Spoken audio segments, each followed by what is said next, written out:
पवन गुप्ता जी ने ये कहा था कि आपके पास जब आपको हार दिखाई देने लगती है तो आप बात करने लगते हैं धर्म की, आप बात करने लगते हैं यूसीसी की, तब आप बात करने लगते हैं दूसरी पार्टियों पर तुष्टीकरण की, आप बात करने लगते हैं आर्टिकल 370 की। वो कह रहे हैं इलेक्शन गुजरात का है, आप ये सब बातें क्यों कर रहे हैं? आपका जवाब जफर इस्लाम जी।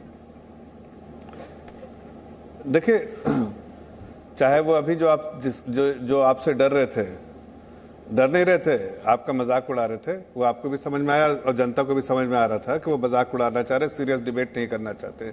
सीरियस इशू पे वो इसी तरह का मजाक करते हैं। जफर जी, हकीकत तो है कि यूसीसी जो है वो इम्पोर्टेंट है।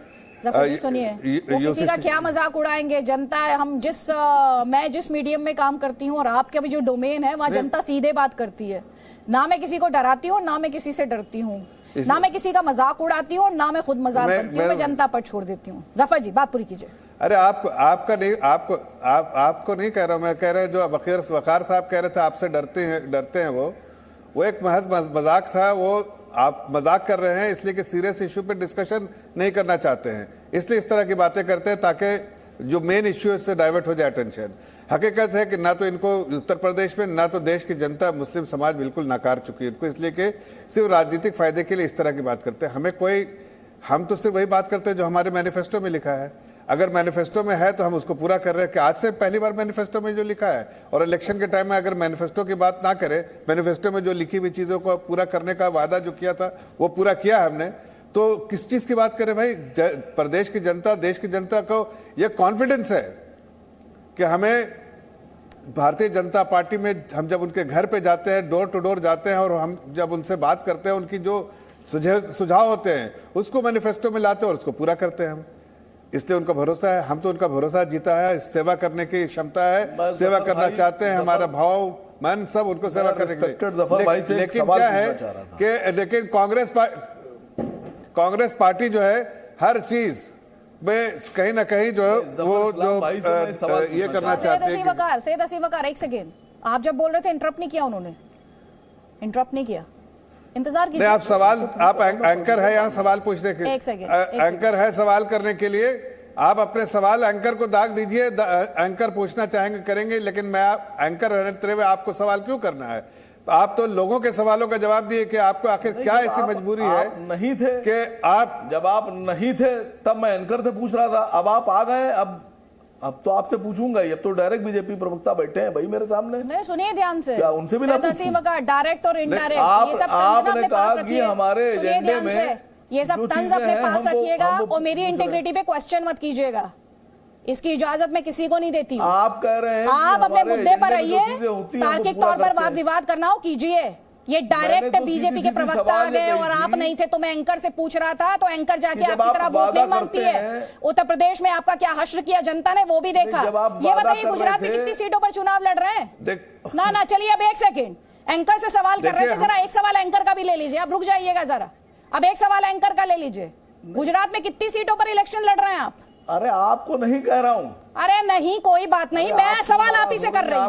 आप किसे कह रहे हैं मुझे उससे कोई फर्क नहीं पड़ता, मैं सवाल आप ही से कर रही हूँ। गुजरात की कितनी सीटों पर आपकी पार्टी चुनाव लड़ रही है?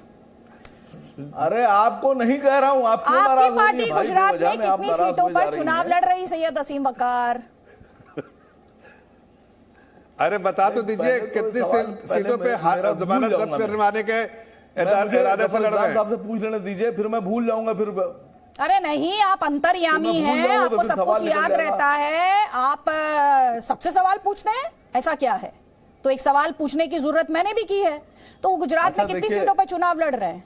देखिए, अरे बात तो सुनिए। अच्छा जफर भाई, मैं ये कह रहा था कि अब तो हालात ये हो गए हैं कि अगर योगी जी किसी स्टेट में जाकर चुनाव में ये कह दें कि पेट्रोल 50 में बिकेगा। अच्छा, ये मेरा सवाल का जवाब है। योगी जी आपकी टीम में है, देंगे, योगी जी जनता को यकीन हो जाता है कि नहीं देंगे। नहीं, अच्छा चलिए, दूसरा सवाल, पहला सवाल का जवाब आपने दिया नहीं। क्या 13 सीटों पर लड़ रही है गुजरात में चुनाव? आप मैंने कहा कि सैयद हसीम वकार 13 सीटों पर तो नहीं लड़ रहे गुजरात में आप चुनाव। मैंने ये कहा कि सुनिए ना, इतना यकीन खो चुके हैं आप लोग। आपको भी यकीन नहीं होगा अगर मोदी जी कहते 50 लाख नौकरी देंगे। पहले आपकी सीटें तो बता दीजिए, कितनी सीट पे चुनाव लड़ रहे हैं आपसे जो सवाल है। फिर दूसरा सवाल ये बताइएगा, या कांग्रेस और बीजेपी दोनों बैठे। एक सेकंड रुकिएगा जफर इस्लाम, एक सेकंड सर, मैं आपको मंच दूंगी। आपको मुझे पता है मैंने आपको ज्यादा टाइम नहीं दिया, बस एक सेकंड।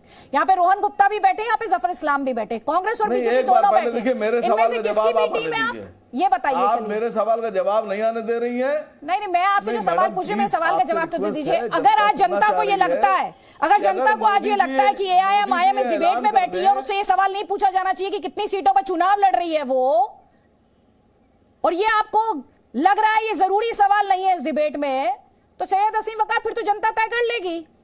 नहीं, उस हिसाब से जितनी सीटों पर आप चुनाव लड़ रहे हैं ना इस वक्त, पिछले 15 मिनट में कहीं ज्यादा रोहन गुप्ता से ज्यादा है, जफर इस्लाम से ज्यादा टाइम आपको मिला है सर। और अब इन दोनों को तय करने दीजिए कि ये आपको कौन सी बी टीम मानते हैं। पहले जफर इस्लाम का जवाब, उसके बाद रोहन गुप्ता का जवाब, जल्दी जल्दी प्लीज। चलिए देखिए, मैं तो ये कह रहा था कि इनके पास जब कुछ मुद्दा नहीं रह जाता है तो इस तरह की बातें जो मुद्दे से भागते हैं। भाई, हमने अपने मैनिफेस्टो के बारे में कहा है, मैनिफेस्टो को इम्प्लीमेंट करते हैं, और आप ये सवाल का जवाब नहीं दे पा रहे कि कितने इसमें सीटों में जमानत जब्त करने के लिए आप अपनी लड़ रहे हैं। इसलिए कि लड़ने का तो आपको शौक है, लड़ने का शौक नहीं है कि इलेक्शन लड़ना, आपको मुस्लिम समाज को गुमराह करने का शौक है, मुस्लिम समाज को कटघरे में खड़ने का शौक है, मुस्लिम समाज के ठेकेदार बनने का शौक है। जबकि मुस्लिम समाज आपको जो है नाकार चुकी है, फिर भी आप ठेकेदार बनने जा रहे हैं। हकीकत तो है कि आज एक ही पार्टी पर भरोसा, जो आप बोल रहे हैं ना भरोसा नहीं है, अगर इस देश में अगर एक पार्टी पे भरोसा किसी देश की जनता को है तो भारतीय जनता पार्टी को है। और इसीलिए देखिए, मैं आज आपके साथ कह रहा हूं, चाहे हिमाचल का इलेक्शन हो, चाहे गुजरात का इलेक्शन हो, हर जगह आप देखेंगे कि प्रचंड बहुमत से भारतीय जनता पार्टी जीतेगी। ठीक है, अब जवाब ले लीजिए जफर इस्लाम जी, जवाब ले लीजिए, रोहन गुप्ता से जवाब ले लीजिए। रोहन गुप्ता, जनता के नहीं, इतना खाली जनता के बीच में जाके जनता के लिए सेवा किया है, इसलिए जनता का विश्वास है, आशीर्वाद है, जनता हमें आशीर्वाद दे रही है।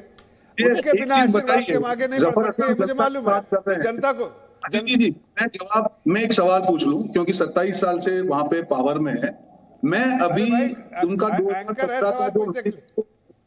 2017 का संकल्प पत्र, एक भी मुद्दा अगर पूरा हो, मैं चैलेंज के साथ डिबेट करने को तैयार हूं। उसमें कहा था कि किसानों की जो आय है वो दुगनी होगी। उसमें कहा था कि गुजरात में अंतरराष्ट्रीय स्तरीय यूनिवर्सिटी की स्थापना करेंगे। उसमें कहा था कि हम महिला जो सुरक्षा है उसके बारे में कुछ करेंगे। करीब जो वादे हैं अदिति जी, एक भी वादा पूरा नहीं हुआ है। दूसरी बात, अभी तक जो पार्टी सत्ता में है उसकी गुजरात में सिर्फ 10-12 दिन चुनाव के बचे हुए हैं। आज तक मैनिफेस्टो डिक्लेयर करने की हिम्मत नहीं हुई है, क्योंकि उनके पास कोई विजन ही नहीं है।